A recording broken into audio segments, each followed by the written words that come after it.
Suggestion বাথরুমে উলঙ্গ হয়ে গোসল করা যাবে কি? বাথরুমে কিংবা টয়লেটে যেখানে আপনাকে অন্য কেউ দেখতে পাচ্ছে না এরকম জায়গায় গোসল করলে আপনি শরীরের সমস্ত কাপড় চোপড় খুলে বিবস্ত্র অবস্থায় গোসল করলে সেটি হারাম বা সরাসরি নিষিদ্ধ কোনো কিছু হবে না।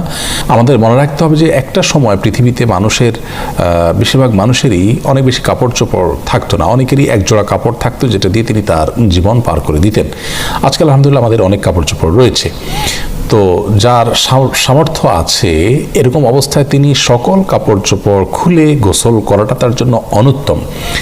একজন সাহাবী নবী আকরাম সাল্লাল্লাহু আলাইহি ওয়াসাল্লামকে এই ধরনের একটি প্রশ্ন করেছিলেন, তিনি তখন তার জবাবে বলেছিলেন যে লাল্লাহু আহাক্কু আন ইউস্তাহিয়া মিনহু, কেউ একাকী আছেন, নির্জনে আছেন, তাকে কেউই দেখছে না, এমত অবস্থায় তিনি সকল কাপড় চোপড় খুলে ফেলবেন।